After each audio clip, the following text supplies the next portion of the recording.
الحمد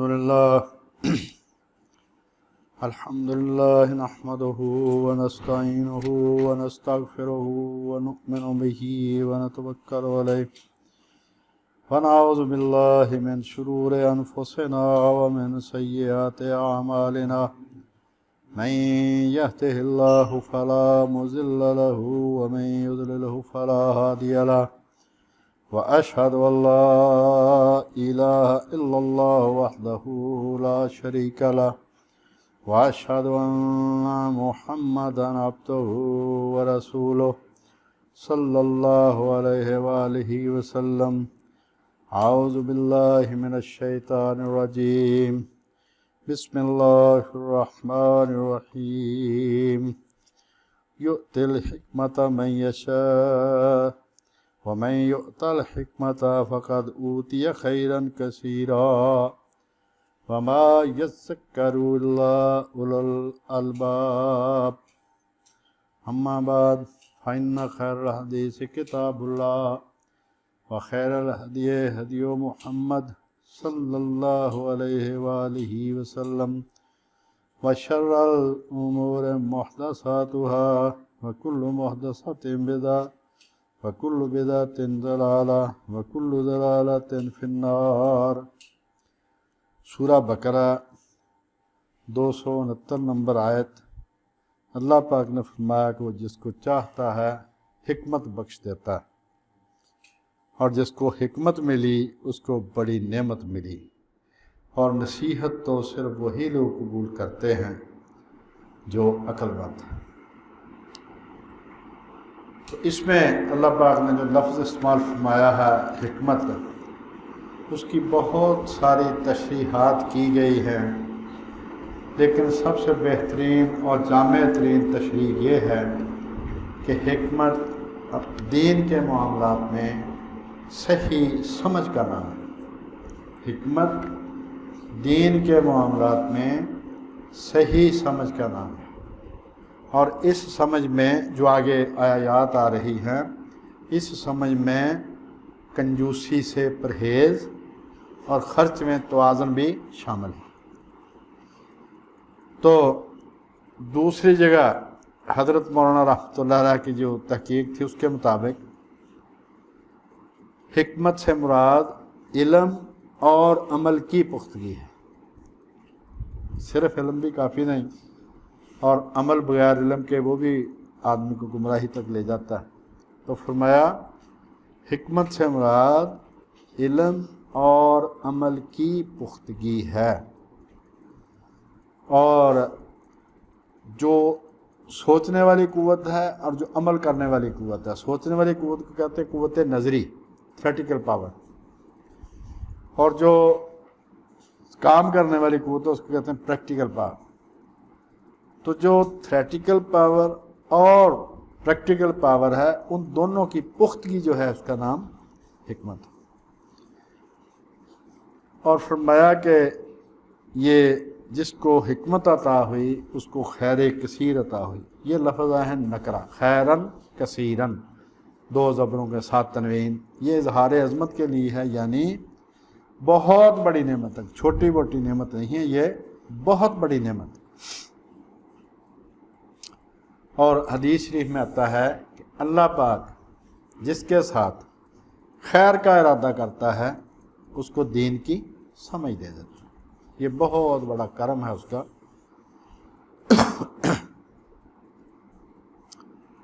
کہ جس کے ساتھ اللہ پاک خیر کا ارادہ کرتا ہے اس کو اللہ تعالیٰ سمجھ دے دیتا ہے، دین کی سمجھ دیتا ہے. اگلی آیت 270 نمبر، اس میں فرمایا اور جو تم اللہ کی راہ میں جس طرح کا خرچ کرو یا کوئی نظر مانو، اللہ اس کو جانتا ہے، اور ظالموں کا کوئی مددگار نہیں ہے.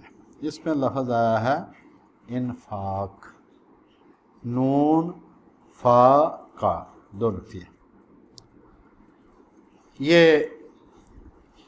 جو سرنگ ہوتی ہے جس میں ایک سرے سے داخل ہوتے ہیں دوسرے سے نکل جاتے ہیں، اس کو بھی نفق کہتے ہیں. جو شلوار کا نیفا ہوتا ہے اس کو بھی نیفق کہتے ہیں عربی میں، کہ ایک طرف سے نالا اس میں داخل ہوتا ہے دوسری طرف سے نکل جاتا ہے. منافق کو منافق اس لیے کہتے ہیں کہ وہ ایک طرف سے دین میں داخل ہوتا ہے دوسری جگہ سے نکل جاتا ہے۔ تو فرمایا تمہارے پاس مال جو ہے ایسا نہ ہو کہ اس کی محبت میں تم اس کو جمع ہی کرتے رہو ساری عمر، اس میں سے خرچ کرو۔ جو بھی تم اللہ کی راہ میں خرچ کرو گے، جو بھی تم نظر مانو گے اللہ کی راہ میں، سب اللہ کے علم میں ہے۔ اور ظالموں سے مراد یہاں پر وہ کنجوس ہیں جو اللہ کی راہ میں خرچ نہیں کرتے۔ تو یہ جو فرمایا کہ ہمارے علم میں ہے، یہ ایسے ہے جیسے کوئی بادشاہ اپنے رعایا کے کسی فرد کو کہے کہ تمہاری بہادری جو بھی تم کارنامے حکومت کے لیے کرو گے یا ملک کے لیے کرو گے وہ ہمارے علم میں، یعنی تمہیں اس کا انعام ملے گا، ضائع نہیں جائیں گے۔ پھر اللہ پاک نے یہ خیرات اور صدقات کا اصول بیان فرماتے ہوئے فرمایا کہ اگر تم خیرات ظاہر کر کے دو، یعنی سب کے سامنے دو تو بھی ٹھیک ہے، بہتر ہے یہ بھی۔ اگر پوشیدہ دو وہ اس سے بھی زیادہ بہتر ہے، اور دینی کس کو ہے؟ حقدار کو۔ فرمایا اہل حاجت کو اگر تم پوشیدہ دو تو وہ اس سے بھی بہتر ہے، اور اس طرح کا خیرات دینا یہ تمہارے گناہوں کو تم سے دور کر دے گا، اور اللہ تمہارے سب کاموں سے باخبر ہے۔ اس کا مطلب کیا ہے کہ تمہیں اس کا اجر پورا پورا ملے گا۔ اور یہ جو خیرات کا جو ثواب ہے کہ ایک کھجور اللہ کی راہ میں دی جائے اللہ اس کو پالتا رہتا ہے، اور احد پہاڑ جتنی کر کے اللہ تعالیٰ قیامت والے دن واپس کرے گا۔ اور احد پہاڑ کے بارے میں کہا جاتا ہے کہ وہ 12 میل لمبا ہے۔ وہ اللہ تعالیٰ اسی طرح پالتا جس طرح دمبے کو پالا جاتا ہے۔ ایک کھجور اگر اللہ کی راہ میں دی جائے تو اللہ تعالیٰ اس کو اسی طرح پالتا ہے جیسے دمبا پالا جاتا ہے، اور پھر قیامت والے دن وہ احد پہاڑ کے برابر کر کے دے۔ آگے قانون ہدایت بیان ہوا ہے 272 نمبر آیت میں کہ اے رسول اللہ صلی اللہ علیہ وآلہ وسلم، آپ ان لوگوں کی ہدایت کے ذمہ دار نہیں ہیں، آپ نے صرف ان کو بات بتانی۔ اگر یہ ایمان نہیں لاتے تو آپ اس کے ذمہ دار نہیں ہیں، بلکہ اللہ ہی جس کو چاہتا ہے ہدایت دیتا ہے۔ اور یہ جو ہے نا چاہنا، اس کا مطلب یہ ہے کہ جو ہدایت پر آنا چاہے اس کو ہدایت دیتا ہے، پیچھے پیچھے پھر کے محنتیں نہیں کرتا۔ مثلا سورہ شورا، سورہ رعد، دونوں میں قانون ہدایت بیان فرما دیا کہ ہم صرف اس کو ہدایت دیتے ہیں جو ہماری طرف رجوع کرتا ہے۔ جو ہماری طرف آئے گا اس کو ہم ضرور بے ضرور راستے دکھائیں گے، لیکن جو ہماری طرف نہیں آئے گا، ہم سے منہ موڑ کے جائے گا، اس کو ہم ہدایت نہیں دیں گے۔ اور فرمایا مومنو، تم جو مال بھی خرچ کرو گے تو اس کا فائدہ تمہیں ہی ہے، اور جو مال تم خرچ کرو گے وہ تمہیں پورا پورا اس کا بدلہ دے دیا جائے گا، اور تمہارا کچھ نقصان نہیں کیا جائے گا۔ وما تنفقوا من خیرا یوفی الیکم، جو بھی تم خرچ کرو گے اس کے بدلے میں تم کو وفا دی جائے گی، یعنی پورا پورا دیا جائے گا۔ لہذا یہ جو قادیانی نے کہا کہ توفی کا معنی موت ہے، توفی کا اصل معنی ہے پورے کا پورا دینا یا پورے کا پورا لینا۔ تو جو سیدنا عیسیٰ علیہ السلام کو فرمایا تھا کہ سب نبیوں کی ہجرت زمین میں ہوئی ہے، ایک زمین سے دوسری زمین کی طرف، ایک جگہ سے دوسری، تمہاری ہجرت میری طرف ہو گئی، تمہیں میں زندہ پورے کا پورا اٹھا کے لے جاؤں گا۔ تو فرمایا جو بھی تم خرچ کرو گے، اب اس کے چند ایک مدات، ساری نہیں ہے یہاں پر، چند ایک مدیں کہاں پر خرچ کرنا جو اللہ کی راہ میں دینا ہے۔ اور فرمایا جو بھی تم خرچ کرو گے وہ ان حاجت مندوں کے لیے ہے جو اللہ کی راہ میں رکے بیٹھے، یعنی وہ لوگ جنہوں نے اپنے آپ کو دین کے لیے پابند کر لیا ہے، جیسے مسجدوں کے امام ہیں، 5 نمازیں پڑھاتے ہیں، وہ پابندی سے وہ مسجد میں رہتے ہیں، تو انہوں نے اپنے آپ کو پابند کر لیا ہے دین کے کام کے لیے۔ اب وہ روٹی نہیں کما سکتے،